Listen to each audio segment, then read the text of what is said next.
Hello and welcome to NONI, Yanga's flagship talk show, where we discuss the topics that you, our viewers at home, are talking about just that little bit louder. I'm Afua Adom, and today I'll be asking my guests, should we have LGBT education in our schools? So who are my guests? Well, joining me today are presenter and host Linda E., lawyer and LGBT rights proponent Lathemba Velman, and developmental psychologist and clinical sexologist Dr. Gold Emmanuel. Welcome everyone.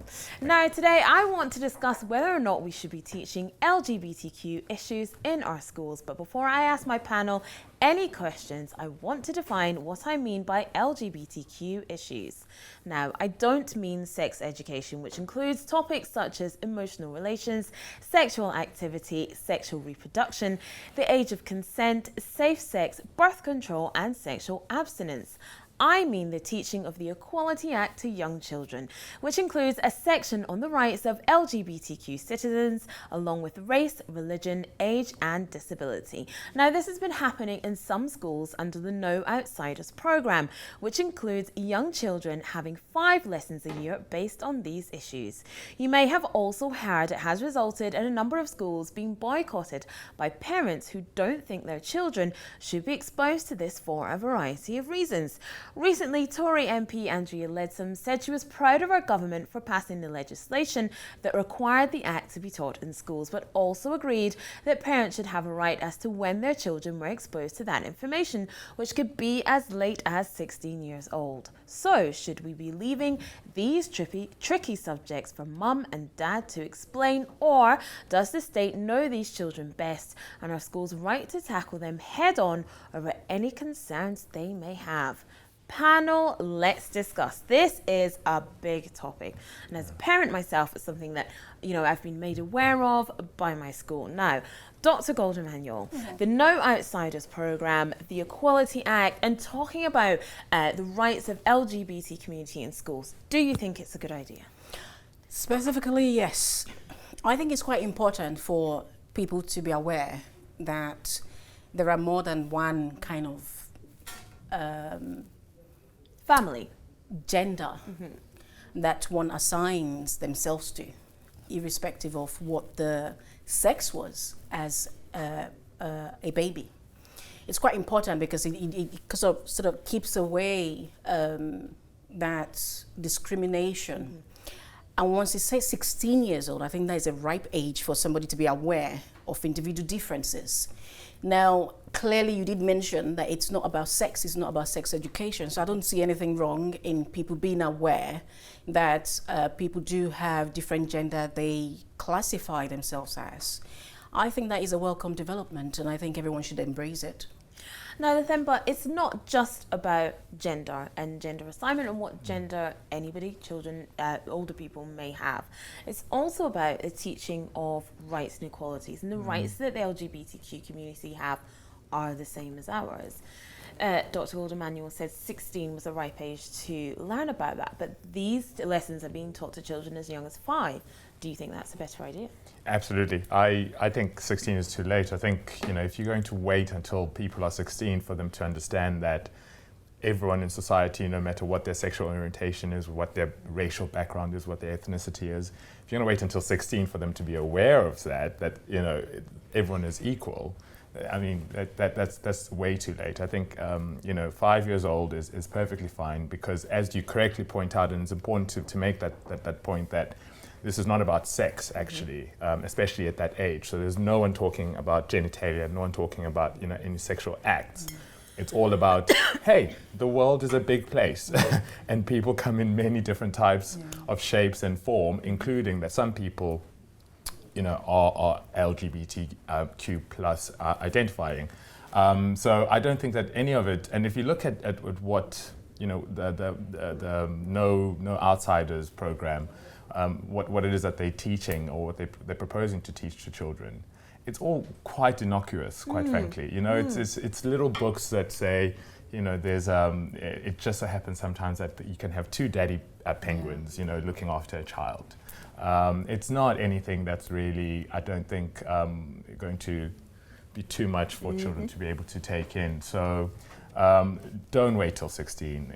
The sooner kids know about this kind of stuff, the more they're going to be rounded human beings and going to be better members of society, when they become adults.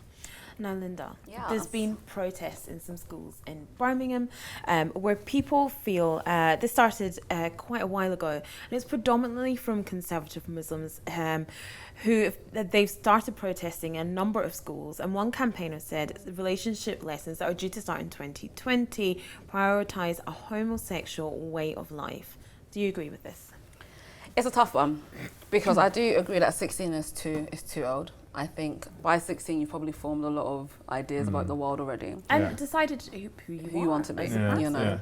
And I think that is what the problem is. I'm gonna just presume is that certain people who cannot accept this way of life don't want their kids to come in contact with this way of life exactly it. in fear that their kids might choose this way of life. Yeah. And I'm not a parent myself, but when I am a parent, I do think there's a certain amount that I want to control what my children will see. However, we are in a society where there are people of different genders, different sexual orientations, different races. We need to know as children that all these people do exist. Yeah. And prioritizing a homosexual, it's difficult. It's such a tough topic. It's tough to say. I don't want to say no. I don't want to say this is wrong. But parents do have the right to choose what their kids come into contact with. And the policy, to be honest, is what Afua was reading earlier on, what Andrea Latzimer says, is that so parents do have the option to take the kids out of school, for instance, or exclude them from these lessons. I think that the government has left that window open to realize that, if some parents think that, this is all too much, then, you can take the kids out of that particular class. But should we be taking our children I don't think so. out of these lessons? Because, are they going to teach those kids at home about these things? And, should therefore our parents be teaching us trigonometry? Should they be teaching us, physics? Should they be doing that as well? Should parents really take their children out of these classes? And aren't kids going to find out about this stuff anyway from films and social media and all the rest of it? People do find out about things, whether their parents tell them or not. If you look at there's a risk involved in teaching your child about certain things at certain age, because you sort of expose them to phenomenon that they shouldn't really be concerning themselves with. But the phenomenon that you speak of is kindness. The phenomenon that you speak of is tolerance. Shouldn't we be teaching our children tolerance from the minute they come out the womb? Children are taught how to be polite. Children are taught to say, dress this way because women or girls wear pink and boys wear blue. And if the concept of blue and pink is no more within our repertoire, then obviously we should start thinking about other sort of mixture of colors that we want to add because of LGBTQ+. I'm sorry if I'm not mentioning that right. No, I actually have the acronym. I'm saying that there are eight. Yes, there is. I just want to go through them because there's LGBTQ2QQIAA or LGBTQQIAA, and that is for lesbian, gay, bisexual, transgender, transsexual, two-spirit, queer, questioning, intersex, asexual, and ally. I just want to get ally. Ally. Everyone's an ally. Where in that mixture did you find heterosexual? Ally. No. So how does that equate to heterosexual? So if you're a heterosexual person and therefore you support the LGBT community and you stand with them, beside them in times of intolerance, then you're an ally. Okay. My question and you can be an ally. What I was trying to get at was, if we have the LGBT and all those letters, which you've listed, where is heterosexual? I'm not talking ally. about... No, I mean, no. I think are you trying to say that there's so why do we have to categorize a set of people from the other? Why do we have to have the sadly, other? So why do we not have, in terms of equality, because if we're talking about equality, we assume heterosexuality is the norm. So we're looking at normative here. Now, if we want to normalize, we should have heterosexual within those letters. But I think the reason So why that way you it have to become- have become- these letters in the first place is because this part of, or these people in society have been told that they're not the norm. Yeah. So therefore they've Exactly. had to come together and make their own letters, Yeah. make their own table. Like we've had to have Okay. Black History Month. Exactly. Do we need to have Exactly. White History Month, or isn't It's that exactly the same. every Everyday single history. month? Every single day. That is the problem. We have a root cause of a problem. This is not an issue, it's a massive problem. What's the When problem? the problem is that on the one hand, you're trying to say this categorization of this group of people, that is wrong. Everyone needs to be together. You do not by you actually labeling all those LS, LBG, LGBT, what you're doing is you're categorizing them. If you have an umbrella term, say everyone comes within that umbrella, everyone, then we're all the same. I think And that is it the that moment, the moment, this is more or less like a top down, and I'm trying to give a bottom up approach to the whole thing. If you're trying to say to a child, this is the norm, then you're causing problem.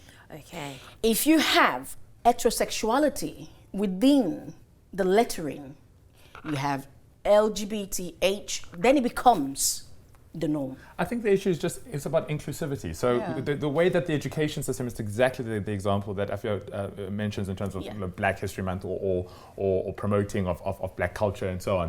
The default is heteronormative. Yes. That's what This is because we say so. This is because the society is saying, look, lesbianism has been in existence for a very long time. Homosexuality, like the gay man to man, has been in existence for a very long time. And When we start making these an issue, we start labeling things. When we start labeling things, we're segregating people. Now, Because we've what been that segregated. lettering, Yeah. that is the default. then So how we're do we not change that? helping. How do we change that? Because we do come under one category not- as humans. We're not. What you're saying, when a child is born today, and then they see LGBT without heterosexuality. So what that categorization, what that labeling is doing is, one, you've labeled a sect of people. Secondly, you have a category of LGBTQ plus. Now, when you include heterosexuality into that narrative, what you're saying to that child that is born today is, this is what is available. Okay. If you do not have heterosexuality in there, whilst you're trying to fight a battle for this group of people, you're technically setting them segregating aside.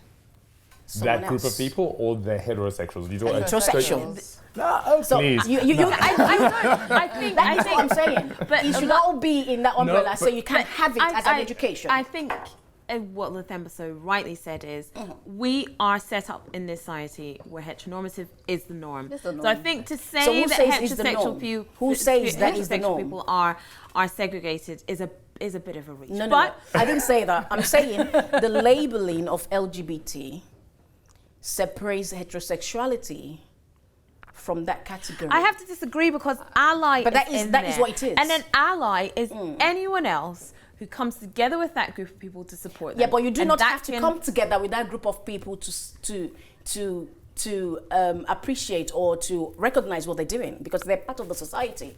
This is the problem. When you appreciate that they are part of that society, then you're not an ally. There shouldn't be the need to have But there an is. ally. But That is what I'm unfortunately, saying, because it's already segregated. there is a need to have allies. is. No, we there can is talk a about need this to forever, include heterosexuality and we will. in that but narrative. we But will then it come- becomes the heterosexuality subject to teach people about. We will come back to this. Don't worry, we will. But we need to take a short break, if not just to cool down. But when we come back, I want to ask my panel what they think is the worst outcome from these programs being taught in schools. See you after the break.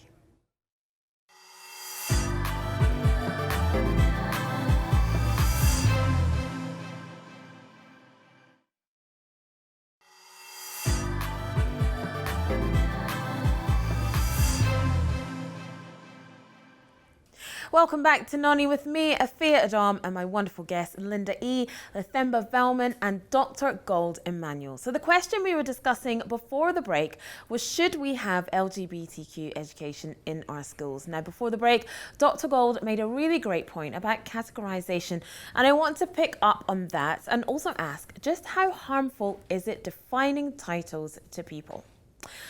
So, Dr. Gold, we were talking about the categorizations of LGBTQ+, and there's so many denominations that we could put into.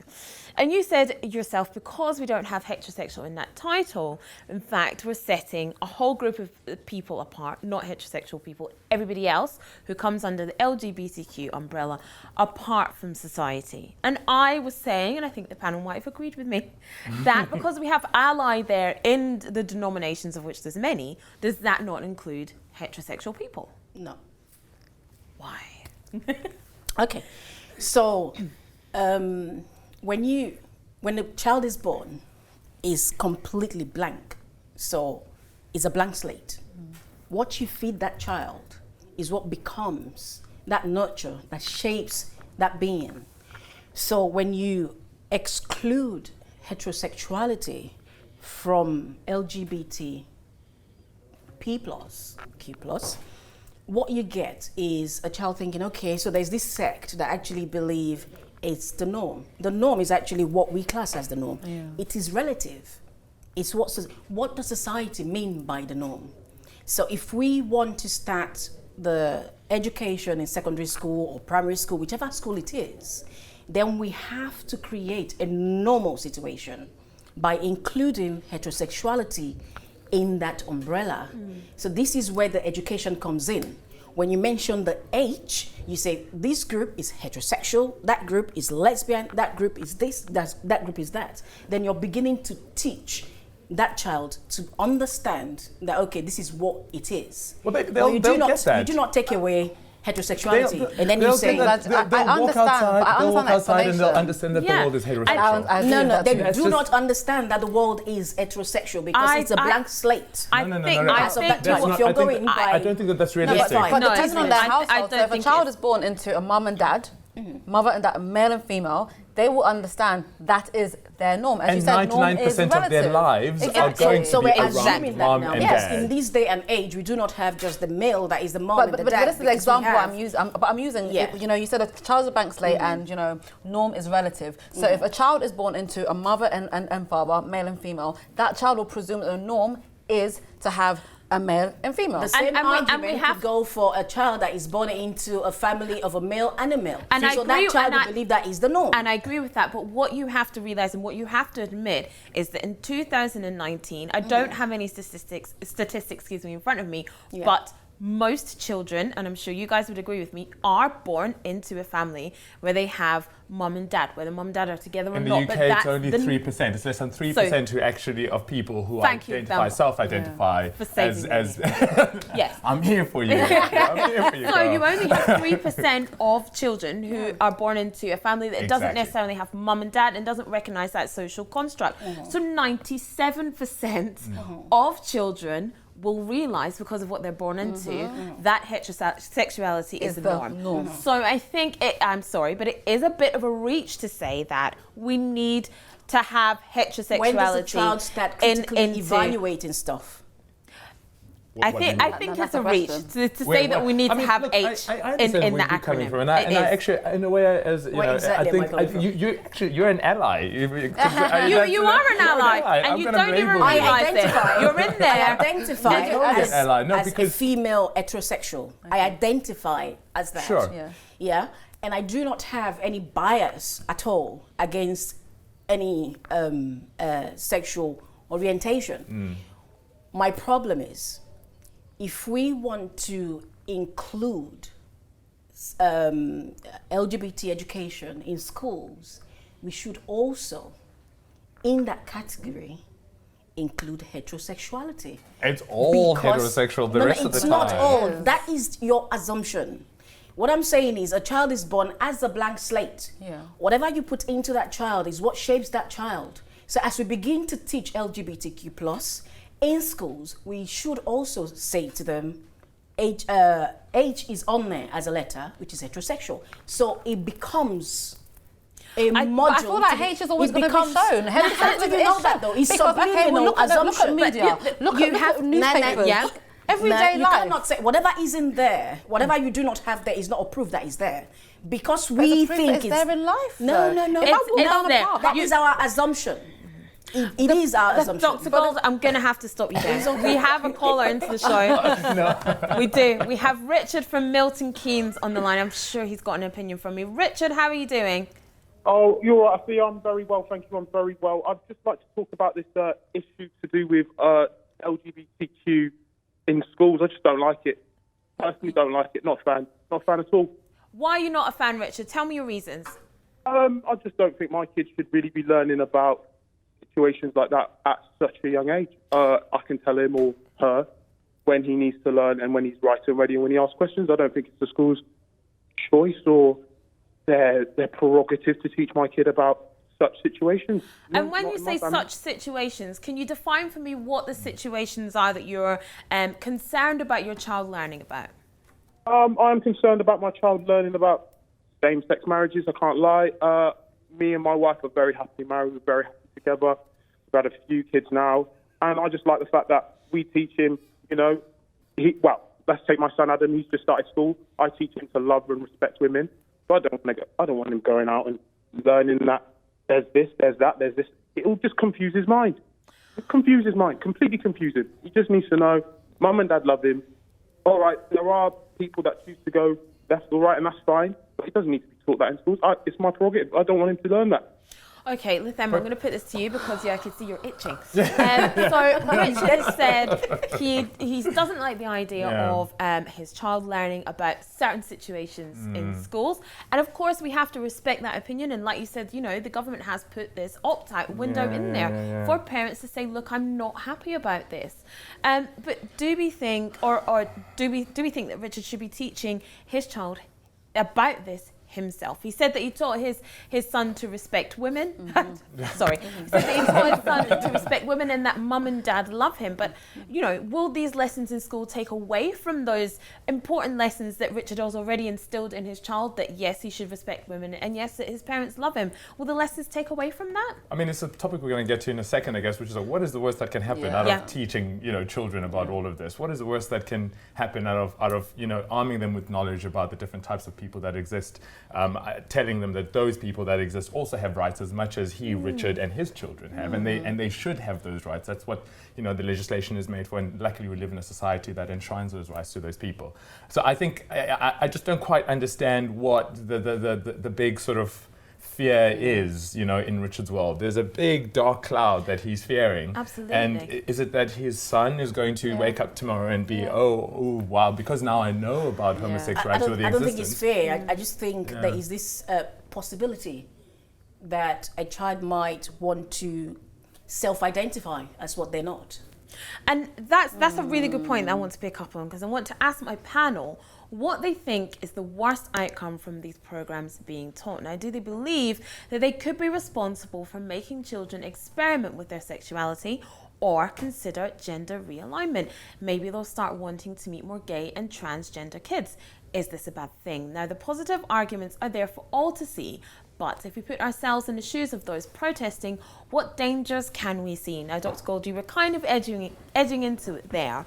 And like this episode rightly said, what is the worst that could happen? And you were starting to talk about it there, that children might decide to self-identify. Yes. With any kind of situation, you have people that are curious. You tell a child, do not have sex. And then it's, oh, okay, sex.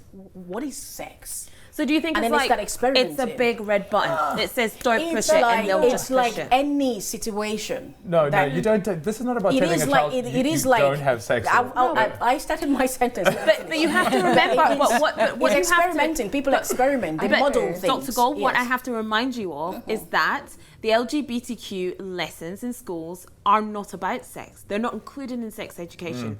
It's about equality. It's part of the Equality Act, and also they talk about issues to do with age, issues to do with disability, and other kinds of discrimination. So we're not actually. But I haven't actually said talking it's sex. about I said sex. it's about, for example, it's about curiosity. When you say to someone, "This is what this thing is," they're bound. Children are like mini scientists.